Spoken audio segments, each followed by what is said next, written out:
Hey everybody, William Wallace for America here. As you know, I like to introduce our representatives here in the state of Louisiana to the people of Louisiana to show people how to get involved.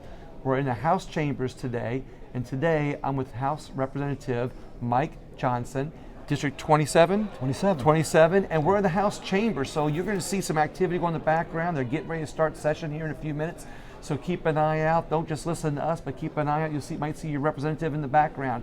Mike, thank you very much for coming on today. Thank I appreciate you for the invitation. Looking forward to it. Well, Mike, let's let everybody know first where your district is. Where is District 27? My district is right in the heart of Louisiana. It's north side of the river in Rapides Parish. Okay. And it takes in parts of Pineville, Buckeye, DeVille, Ball, Tioga, and then jumps across the river into Poland, Echo, and Cheneyville. Oh wow, that's a neat. But it's area. all in Rapides Parish, which is really nice. Now, how many parishes? Is it all one parish, you said? It's all in one parish. It's funny because I've talked to a lot of representatives that are in like multiple parishes, and that must be a lot for campaigning purposes.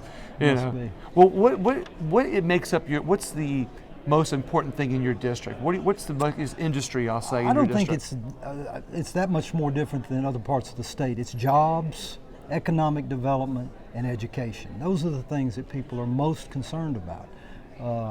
Being able to make a living, take care of your family.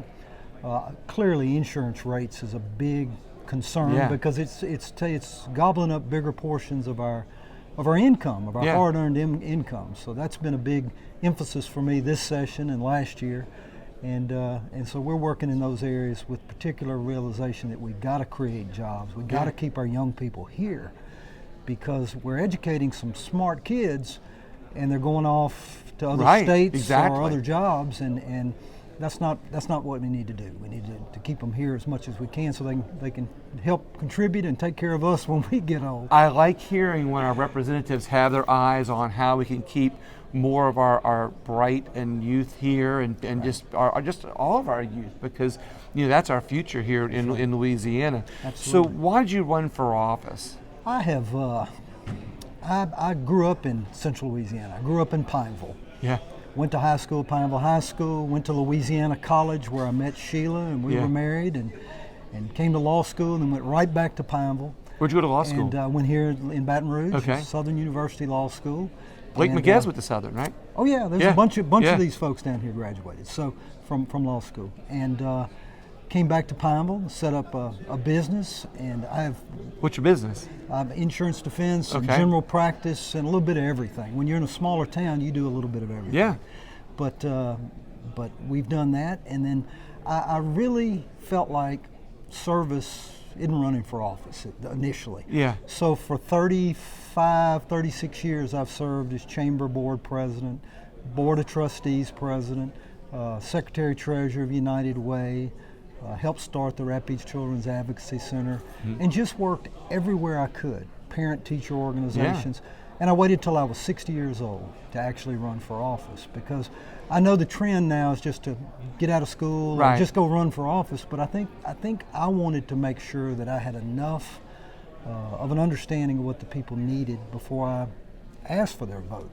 And so I ran last year in February in a special election, finished out the last year of that term, and then ran unopposed this past year for a full-year term. So you still consider a freshman? No, absolutely not. Sophomore with an extra year. Well, the reason I didn't know is because some people, they fill that vacant seat on a special election, and then they still get qualified as a freshman, I think it is. In some, I get an extra year if I so chose to run that many terms, but we've got 40 plus true freshmen. Yeah. And I'm with them whenever I need them to be helping us. I'm not a freshman. But yeah, this will be my third session, including the special session. So not only do you have a lot of experience in truly serving the public on a volunteer basis, you're also getting to serve the public on an elected official basis too. Right.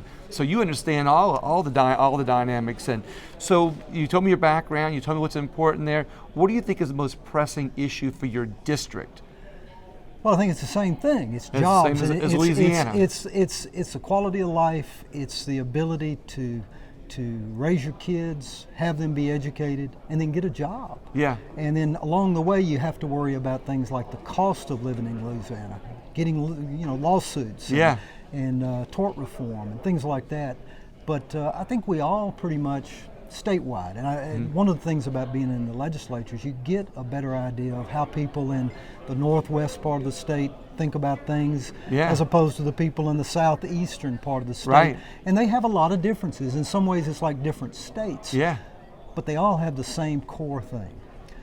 They care about their kids, they care about their families, they care about being able to provide for their families and being able to do the best they can for their children. And it doesn't matter where you come in the state. And so we have bills that range from everything from frivolous stuff to serious stuff, but when it comes down to those areas, those are the ones that everybody's paying attention and really trying to do something about. And the struggle comes in is because although we have the same goal, people have different ideas of how you get there. Right. You know, you have one element that believes you tax people more and you take more to provide the services. Right. That's not the group I'm in. Exactly. I work with them, but that's I not the group I am. Or the ones that believe that government is there to build roads, help educate your children, but for the most part they need to get out of the way and let people have the freedom to do things. Personal responsibility. That's I like that. And that's more of where I'm from.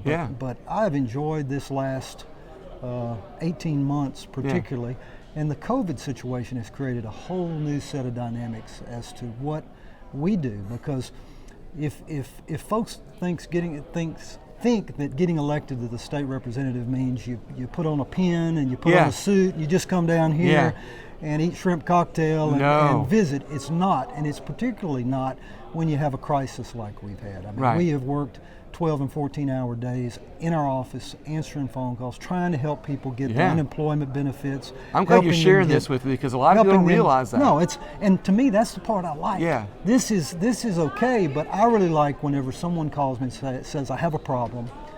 My assistant Debbie Jones and I get on it, and we find a solution, and then you hear from them that, hey, thank you, we've gotten this taken care of. There is not a better feeling in the world than getting to know the people, and we help people that aren't even in our district. I mean, you'd be surprised how many people call me because they think I'm Congressman Mike Johnson. Oh yeah. And this is State Rep Mike Johnson, not Congressman Mike Johnson. I would imagine I get more of his calls than he gets of mine. Yeah, probably. But we try to help them. And that's the most rewarding thing I've found thus far. We've had success with legislation. I had 7 bills passed last year and signed. And they dealt with children. They dealt with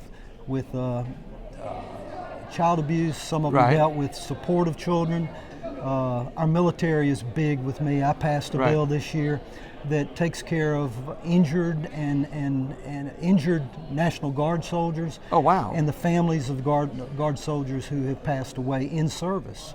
That to me is I think it's really important. I think because the National Guard is not only our part of our national military, but it's our state. It's a state resource as well. Well, we've got Camp Beauregard, which is just a tremendous. General Waddell is there now, and just a tremendous asset to our community. And they do so many good things. So I was very much aware of them. I had a bill this past session dealing with child support because so many of our kids are just supported by the state, and the fathers need, the mothers need to take care of their kids Step up too. into the plate, And we had one that dealt with trying to help communities work together. In this COVID situation, you've got that was my next question. I'm glad you're because you're about the bills that you get through this session. Yeah, and the COVID situation is such that you have a community that has a lot of resources and equipment and things like that. Another community does not, and although we have different parishes in different cities, there's no reason why they shouldn't work together and help one another. This does that. And then I just passed a bill today that deals with tort reform. Okay. And which is a hot issue in this legislative session. Well, it hopefully, and I have all genuine belief the governor may very well sign it, which will help reduce some of our insurance by unknown percentage, but that will help reduce our rates. Because there's some things vetoed in one big bill, but I understand that we've helped get some small things through. Yeah, what I've tried to do, there's several big bills. But sometimes when you have a bill with a lot of different factors, if you're the person that's got the pen to sign it or veto it, it's very easy to find something that you could say, well, I don't like this, so the whole bill is vetoed. I tried to take a piece of some of that and pass it individually. And I think it's got a better chance of being signed. Sometimes those small increments are better than others. Right. Yeah. And just trying to work with Ironically, it was a bill that I was able to work with someone who's on in the other party. Yeah. And by just trying to work together, we were Right. able to find a bill that I think has a good chance of being signed, but will be effective. I love that common theme about Louisiana, and here in Baton Rouge, the more representatives I talk to, the more I hear how everybody's working together. Right. Despite your ideology or your beliefs. Is there anything that you want to let people know how they can become more involved in this process? How they can be more, not only more aware, but how can we be participating? Well, I tell you, you can be more aware. A lot of Yeah. people do not realize that you can watch every single hearing, every single session that we gavel in online Yeah. through the Louisiana legislature. Just Google it. You can see what's going on in Baton Rouge. I know Yeah. you don't have time to watch Right. all the time, but if you want to know about a particular bill or a particular issue, it's fairly easy to find either live or by archive. And you can educate yourself. I've been amazed at how some things happen here. I pick up the newspaper and it's like, this isn't even the same Yeah, exactly. hearing that we had. Right. But they can become educated on what the issues are and then get involved. We love to hear from you, whether it be by telephone or by email is very Yeah. simple.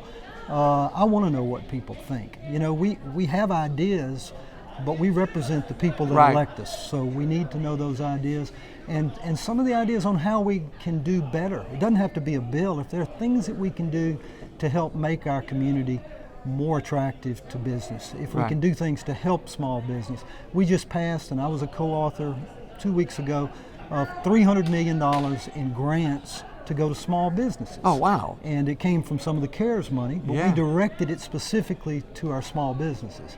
And the reason we do that is because not just to help those small business owners, but to help the employees. Right. To help the fact that when all those people are fully employed, they're productive, they're not getting a check from the Right. state, they're paying taxes, and it's a self-worth, self-value Right. of actually having a job. So it helps your community grow.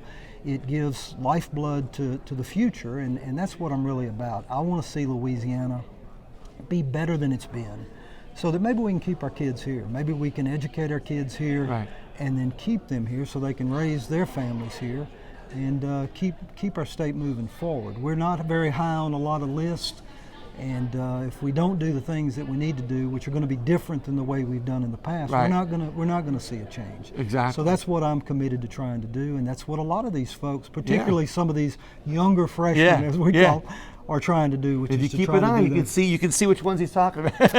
They're the ones that are at their desk Yeah. and not talking but Yeah. working. Yeah. So, this But has that's been what it's a about. wonderful It's experience. good to know that it's always good to know that our representatives are looking out for us, because all too often in public, if you listen to the media in general or you listen to the news, you don't always, like you mentioned earlier, sometimes you read the paper a different story than what is actually going on.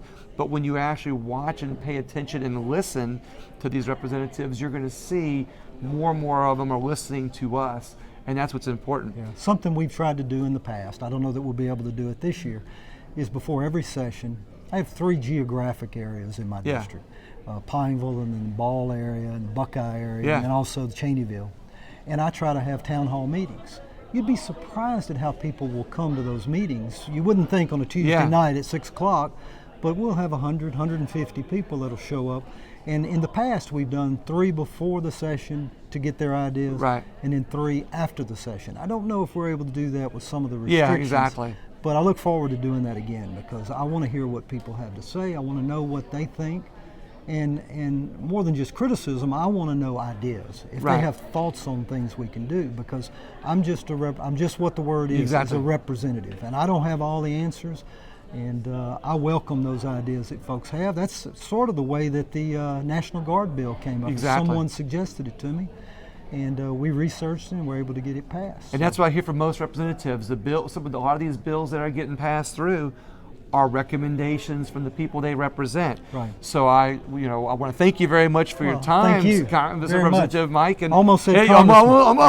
almost said.